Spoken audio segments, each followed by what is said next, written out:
Olá pessoal, bom dia, tudo bem com vocês? Vamos para mais uma aulinha hoje?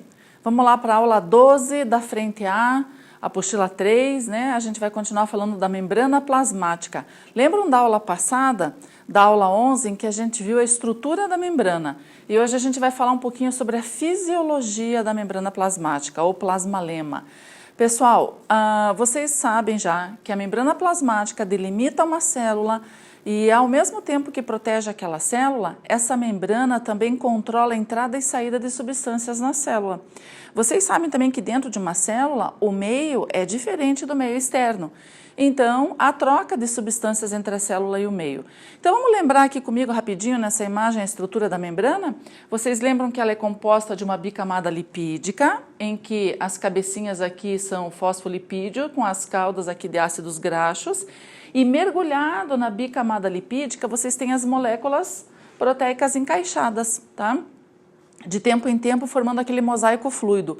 Lembram que a gente costuma dizer que, essencialmente, a membrana é constituída de lipídios e de proteínas, então ela é lipoproteica. Lembram também das moléculas de colesterol na membrana plasmática das células animais. E aqui, então, você tem justamente isso, a membrana delimitando, né, o espaço de dentro da célula, que é o citoplasma, e o espaço fora da célula. Galera, lembrando também que essa parte aqui dos fosfolipídios ficam voltados com a água, tanto de dentro como de fora da célula. Por isso que a gente diz que é a parte polar ou hidrofílica, tem afinidade com a água. E essa parte interna aqui das cadeias de ácidos graxos constitui a parte hidrofóbica ou apolar, aquela que não tem muita afinidade com a água.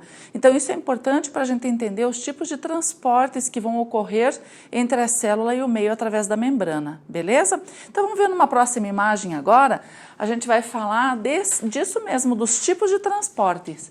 Então é o seguinte, vocês lembram que existem dois tipos de transportes, o passivo e o ativo, tá? E aqui nesse slide você consegue perceber tudo o que você precisa.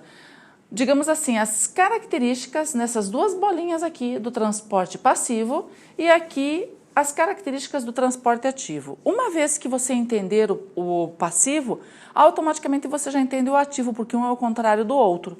Então vamos olhar, vamos aqui, ó, lembrando aqui da nossa bicamada lipídica, agora representada em amarelinho, e as moléculas proteicas encaixadas aqui em vermelho, tá?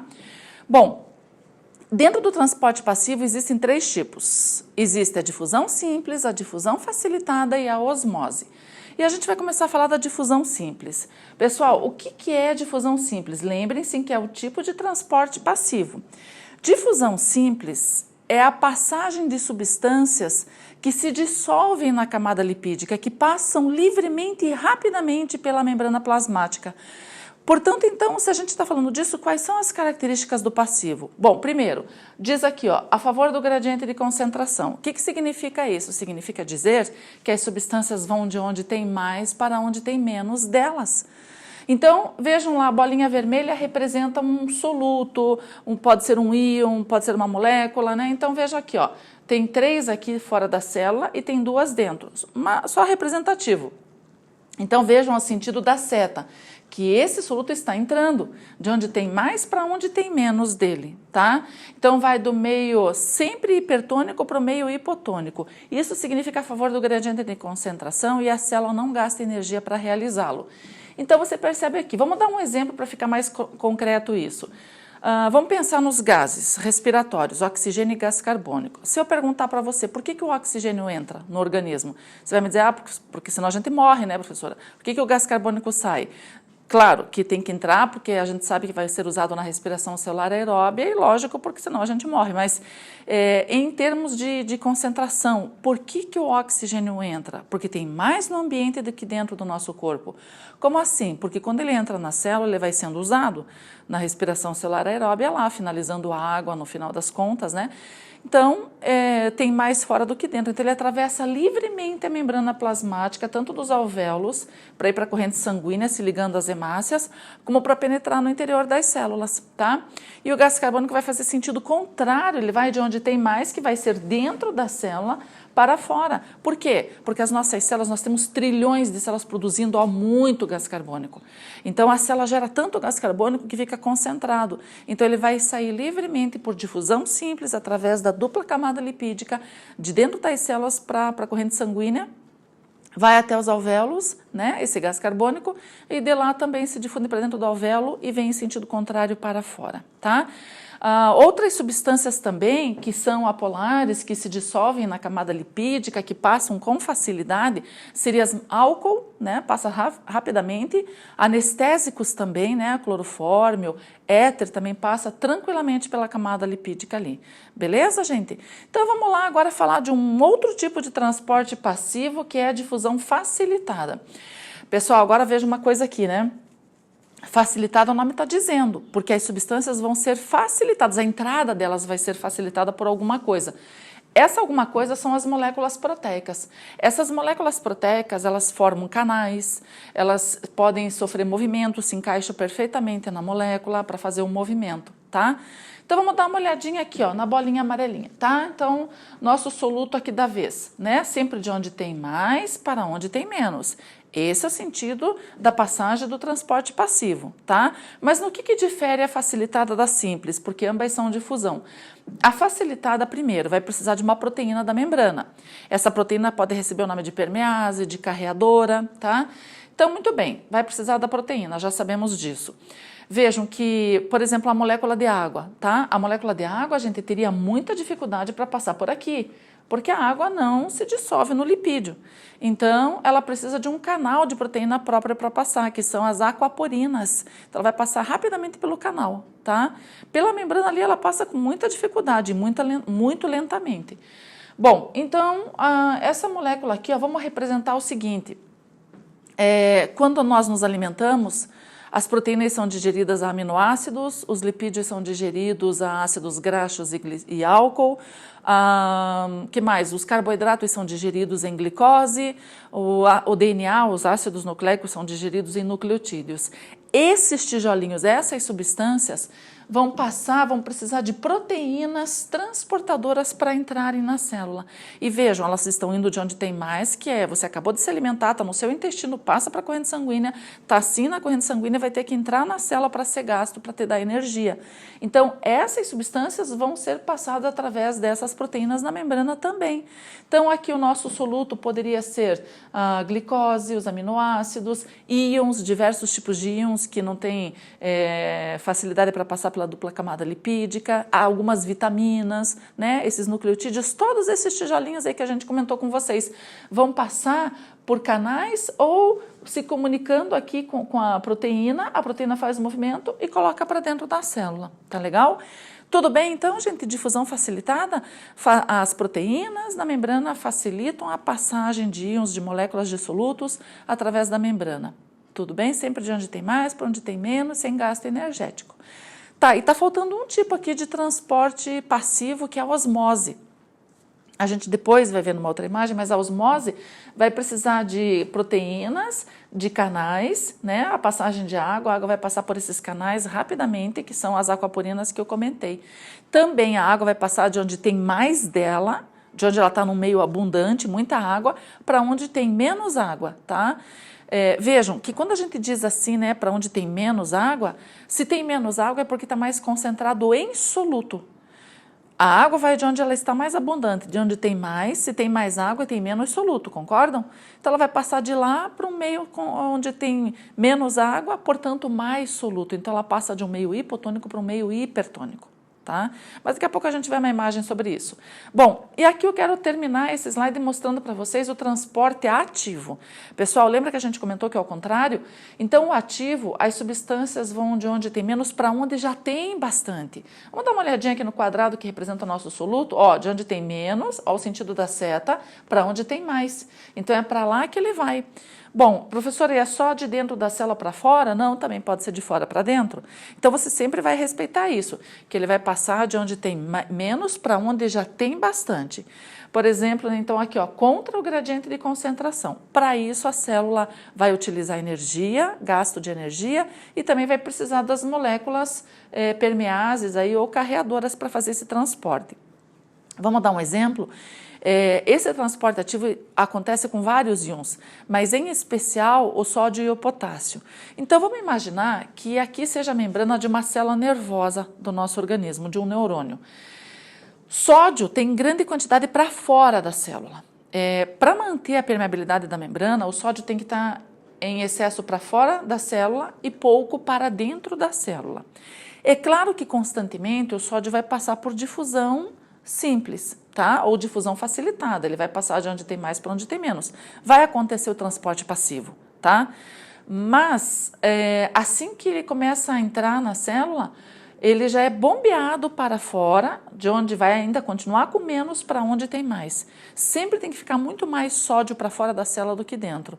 Então, constantemente eles são bombeados para fora. Com o potássio acontece o contrário. Existe muito mais potássio para o lado de dentro da nossa célula do que para o lado de fora. É claro que constantemente ele vai por transporte passivo para fora. Mas assim que atinge uma certa concentraçãozinha lá, ele já é bombeado novamente para dentro da célula, porque dentro tem que ter muito mais.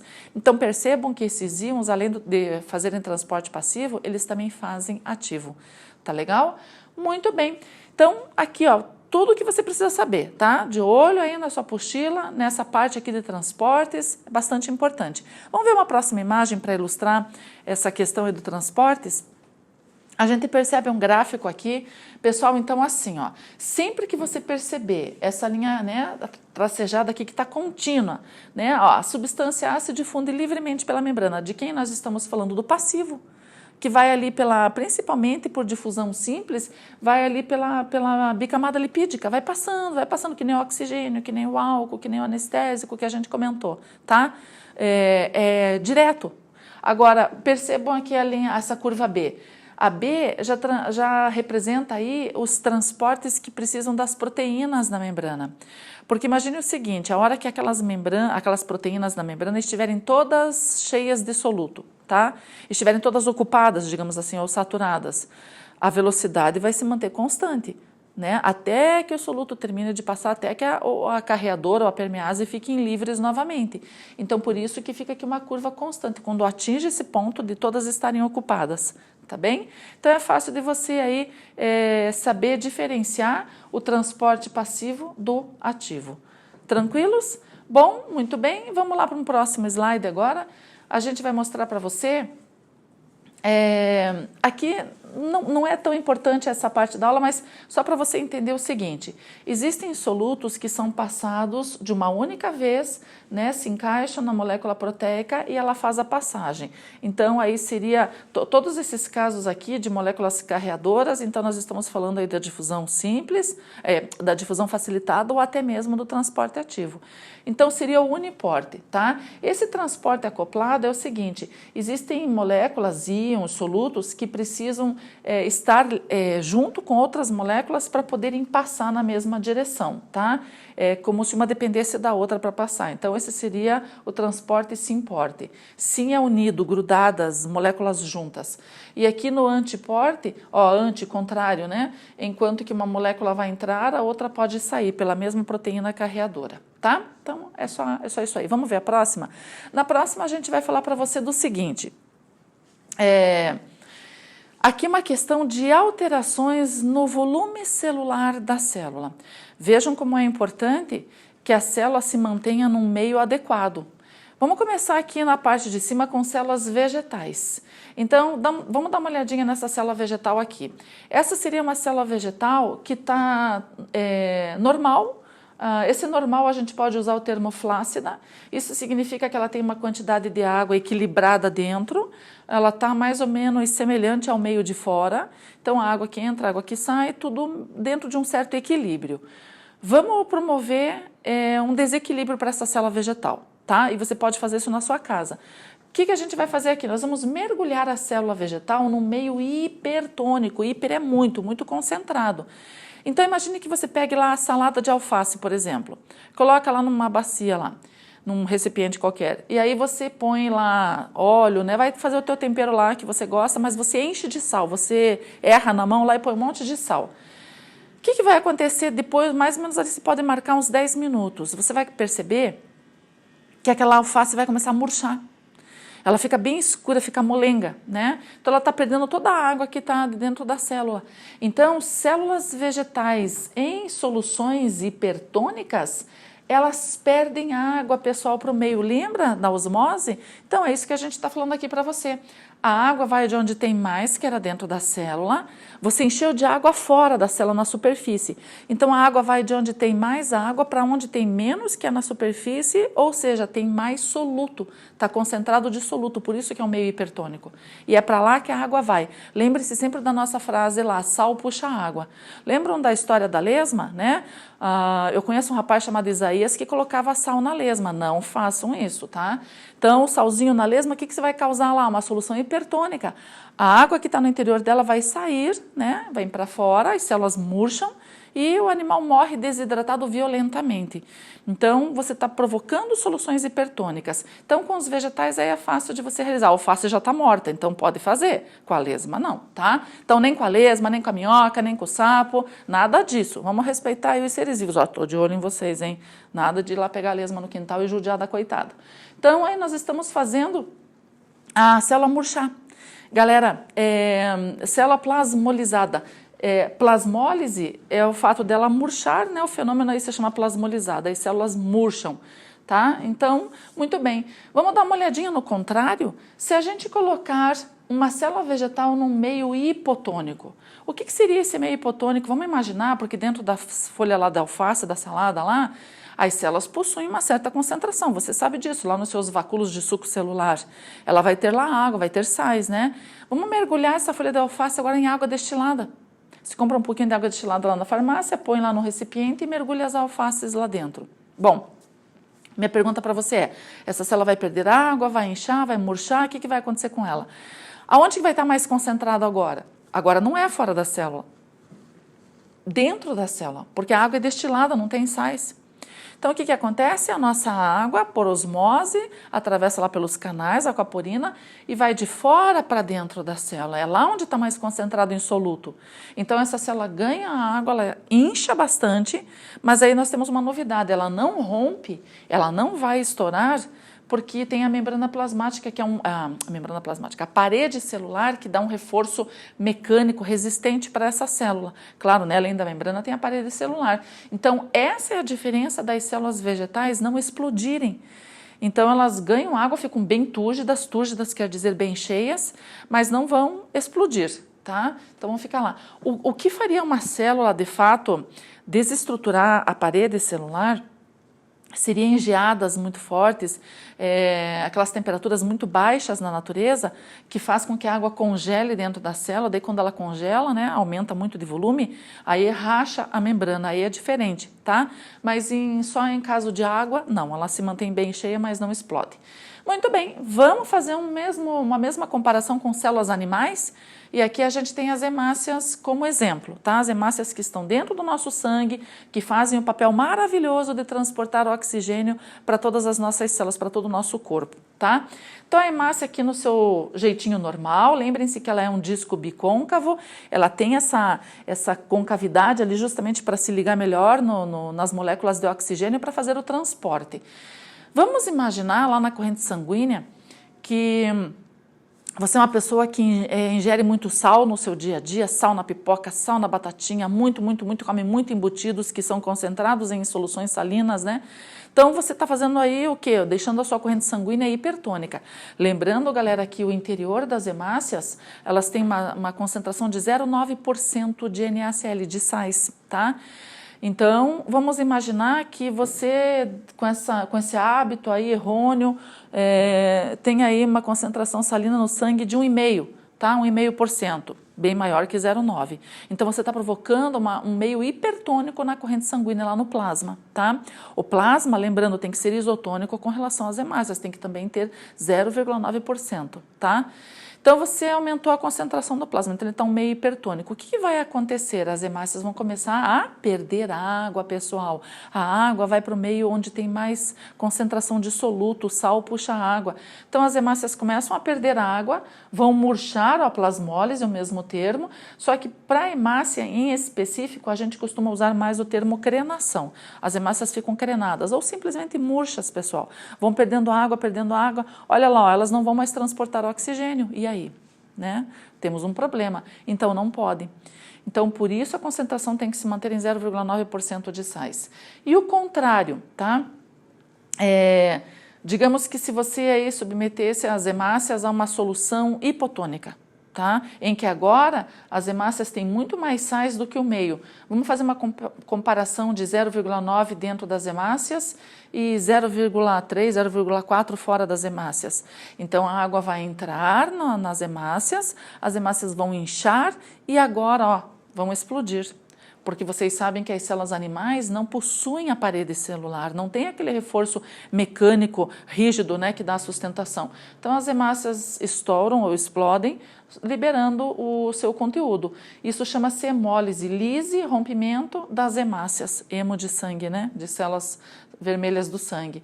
Então, ocorre a plasmóptise, o estouro, né? As hemácias rompem-se e também não vão mais transportar o gás oxigênio.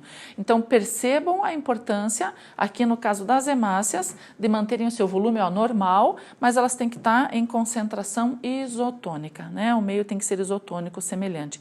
Por isso que numa questão, quando nós perdemos muito eletrólitos do nosso organismo, água, sais minerais, através de diarreias, de doenças, de vômitos, ou mesmo quando atletas perdem muito, né? Mas aqueles atletas profissionais mesmo que desgastam muito, que perdem muito, tem que repor. De que forma você repõe isso? Bom, os atletas podem tomar bebidas especiais, isotônicos, né? Para manter lá a concentração equilibrada. E no caso de uma doença, você toma o soro. O soro é uma das melhores bebidas porque ele tem uma concentração exatamente de 0,9% de sais, tá? É uma solução isotônica, né? Igual ao nosso plasma para repor aí. Tudo bem? Pessoal, essa foi a nossa aula de membrana plasmática. Convido a vocês a fazerem lá os exercícios e não esqueçam de deixar as dúvidas na nossa sala virtual. Tá legal? Beijo, minha gente, até a próxima aula.